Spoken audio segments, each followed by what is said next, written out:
Punjab Kings యువ cricketer Prabh Simran Singh సరికొత్త record సృష్టించాడు. ఐపీఎల్ చరిత్రలో అత్యధిక పరుగులు చేసిన అన్క్యాప్డ్ ప్లేయర్గా నిలిచాడు.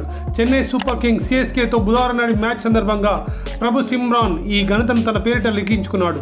ఐపీఎల్ 2025లో భాగంగా చెపాక్ వేదికగా చెన్నై, పంజాబ్ తలపడ్డాయి. టాస్ గెలిచిన పంజాబ్ ఆదిత్య సిఎస్కేకు తొలుత బ్యాటింగ్కు ఆహ్వానించింది. ఈ క్రమంలో ధోనిసేన 19.2 ఓవర్లలో 190 పరుగులు చేసి ఆలౌట్ అయింది.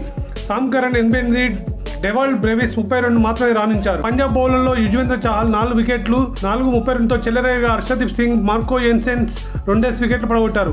ఈ క్రమంలో లక్ష్య ఛేదన ఘనంగా ఆరంభించిన పంజాబ్ కాసేపటికే ఓపెనర్ పియాన్ ఆర్షా 23 వికెట్ కోల్పోయింది.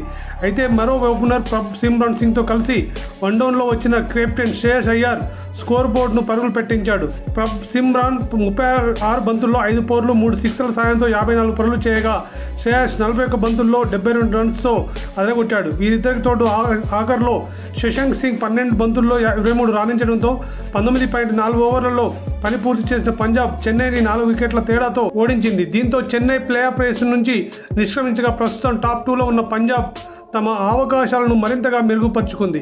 ఈ మ్యాచ్లో అర్ధశతకంతో ఆకట్టుకున్న ప్రభు సిమ్రాన్ ఐపీఎల్లో 1100 పరుగుల మైల్ రైన్ దాటేశాడు. అత్యధిక పరుగులు సాధించిన అన్క్యాప్డ్ ప్లేయర్గా 24 ఏళ్ల ఈ వికెట్ కీపర్ బ్యాటర్గా నిలిచాడు.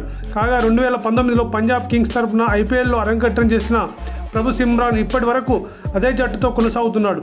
ఈ కుడి చేతి వాటం బ్యాటర్ ఇప్పటికీ 44 మ్యాచ్లలో కలిపి 1102 పరుగులు సాధించాడు.